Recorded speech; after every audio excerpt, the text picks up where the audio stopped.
Posted by you/scaredycat1122. My 45F husband, 49M, of 23 years had an affair with a 20-year-old girl starting in 2020. I found out this year when his affair partner gave birth to twin boys in March. Obviously, we were going to divorce. We've been hashing things out since then. It's been a lengthy process due to some properties we own in common, and we needed to get an accountant because he used the shared account for his affair. Finally, things seemed to be getting close to the end when both my husband and the woman he cheated with were killed in a car crash. By some miracle, the twin babies were not harmed in the crash. Now they are orphaned and neither set of grandparents can take them in permanently.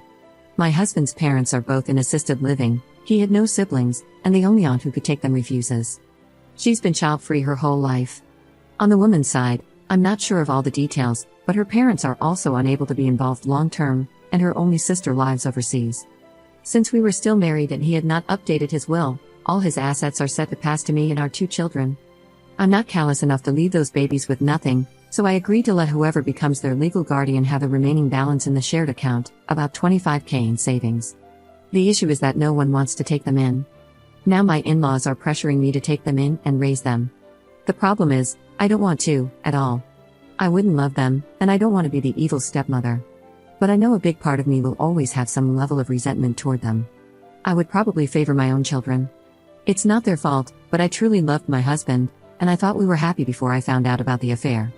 We have 2 daughters, 14 and 16. Obviously, we had disagreements, but we never insulted each other before. Then I found out about the affair, and he began calling me names and blaming me for his cheating. He became abusive and even tried to kick me out of the house, my childhood home, which is not shared property, for the record. I'm also raising teenagers alone now. I don't have the energy to raise babies anymore. My daughters hate their baby brothers. I tried to get them to spend time with their dad as we were divorcing, but they refused. Since this all came out because of the babies, there wasn't really a way to sugarcoat the situation. And they are also too old for me to get away with it. Most of my friends agree it's not my place to care for those children, but my in-laws, the affair woman's parents, and my mother want me to raise them. I know my mom is just having grandkids fever, but it hurts not to have her support. I have to make a decision by next week, or the boys will be going into foster care. At the moment, they are temporarily placed with their maternal grandparents. I feel horrible, but I am very sure I can't take them in. Would I be wrong if I refused to take them in? First update. Hey everyone, this blew up far more than I thought, and I appreciate the well wishes for my girls, the boys, and myself. Also, thank you to the many lovely people offering to help give the twins a good home. I might not be their mother, but it touches me and makes me glad there are good people out there. After thinking carefully, speaking to my lawyer, reading responses, doing research, etc., I plan to speak to the grandparents tomorrow and refuse to take legal guardianship of the boys. I will let them know the usernames of people who offered to me for private adoptions or fostering, but my daughters are my priority. It will be up to the twins' grandparents to decide if they'll proceed with adoption, keep them, or turn them over to the state. I wish I had the mental capacity to be the person to do this, but I have 2 girls who are going through a lot, and they need my full attention. I'll also be talking to the lawyers to figure out if the boys have any inheritance claim properly. If they do, I'll separate it and leave it to the lawyers to do what they need to do for them to have access when it's best. If they don't, I'll find a way to ensure they have access to the $25,000 I was going to give them from the beginning. I won't do more, however. My moral compass might be biased, but I don't believe I'm obligated, morally or legally, to do more than what the law says. I can't help everyone, and I shouldn't have to. I have 2 girls who lost their father, 2 girls who need therapy, 2 girls who are just about to go to college.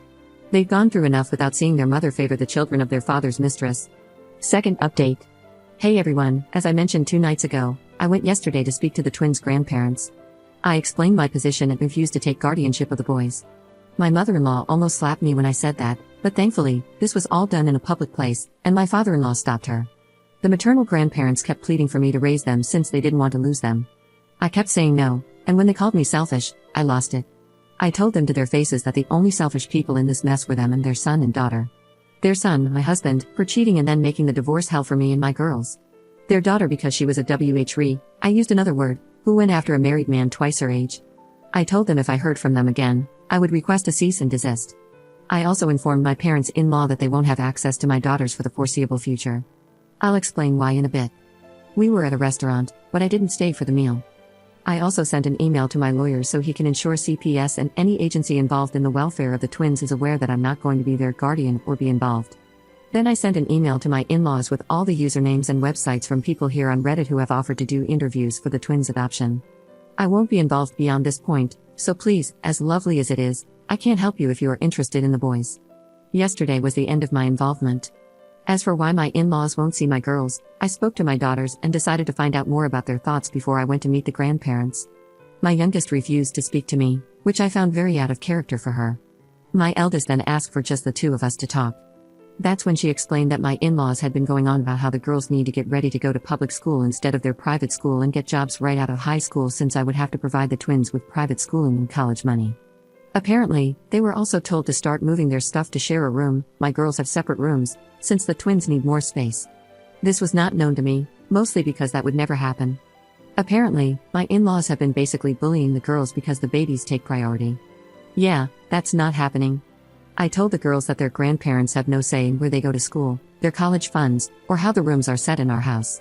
I also said I do agree they could use a part-time job during college and maybe a scholarship, but their tuition will be paid. I told them not to blame the babies for the stupidity of the adults. They told me they understand, but they still don't want to interact with their brothers for now. That for now part gives me hope they'll get through things. For now, we're going to make some changes in the house. The girls and I both don't like that there's still an office space that my husband used. We're going to make it into a gaming room for all of us. I plan to take down some pictures that have my husband in them and put them in albums for the girls. We just want to make the house more ours. For those wondering why my girls want nothing to do with their father, my daughters were the ones who discovered the affair and told me when my husband took them to meet the twins at the hospital. He had asked them to keep it a secret, but my girls told me. After that, my husband began treating them horribly too. He burnt all bridges with the girls. Third update. I spoke to a lawyer on Monday. The boys have no inheritance claim until a DNA test is done. After that, their only claim will be against my in-laws. The shared account is not considered my husband's individual property, so it's mine. The same goes for the lake house. Since he had a personal savings account and a life insurance policy, which went to his parents, that will be the only thing the boys could claim. Obviously, this could change if it goes to trial, but the lawyer told me that with how little my husband left my girls and me, there's very little chance a judge will demand our assets. The lawyer also recommended that I completely end the idea of sharing any money with the boys. That could be used against me to claim I'm taking financial responsibility for them and should be considered their guardian. I'm dividing the money from the shared account for my daughter's college tuition. I'm still unsure if I'll sell the lake house or not, but neither the girls nor I are attached to it. Now, please leave me alone about the boys' inheritance. Sad as it is, my husband messed everything up for his children. I'm not responsible for them, nor do I have to sacrifice my assets to set them up for a better life. Fourth update. There's some good news and some annoying news. The good news is that the boys were safely retrieved by CPS from their maternal grandparents and will be placed in foster care until a permanent arrangement is made.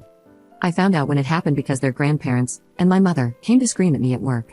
In all honesty, I'm glad this happened at work and not at home. It's made me consider moving, as I don't want my daughters exposed to any of this. An annoyance I had soon after was getting a call about my inquiries into fostering and adopting. Apparently, my information was sent to CPS as someone interested in fostering the twins and eventually adopting. I immediately explained the situation between the grandparents and me, and the operator was speechless at first. She apologized for the situation and told me she would make sure I wasn't bothered about the process. I also got served this morning. My in-laws are suing for grandparents' rights. They are also suing for custody.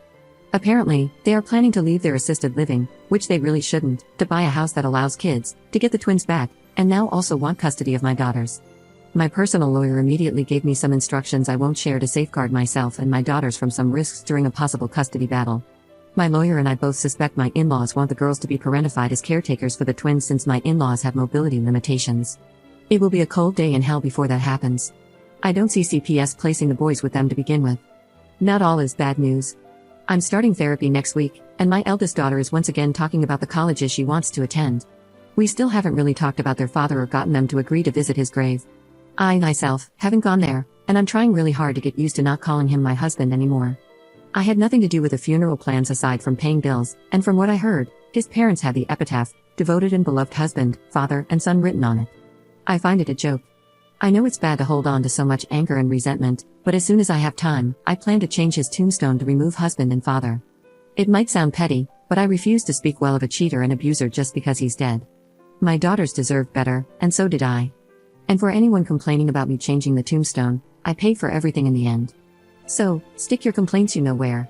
I don't think I'll post another update until the whole mess with the grandparents' rights lawsuit is resolved. So to the kind people who have sent support to me and my daughters, thank you so much.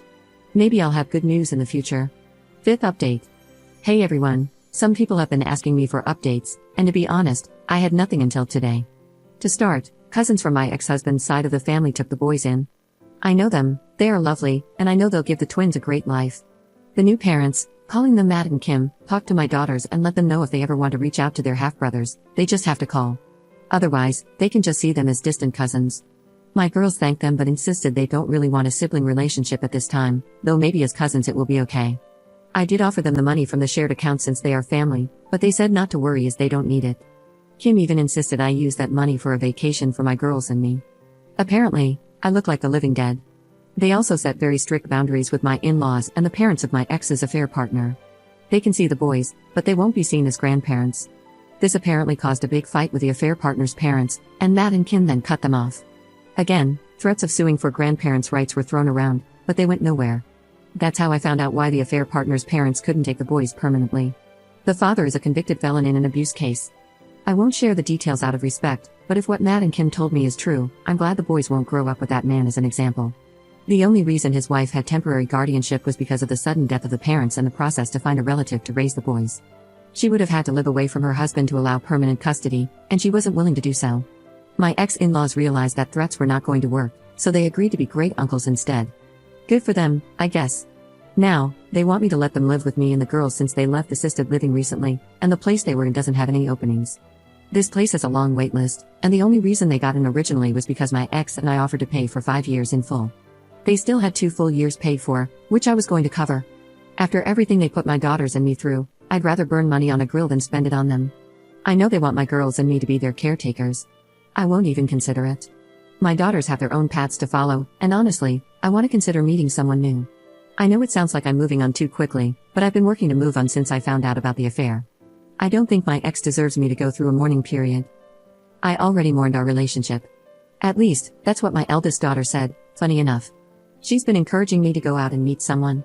We still have that custody lawsuit from my ex-in-laws going and a few other issues that I will update when I have more, but I wanted to at least let everyone know the boys are safe and together.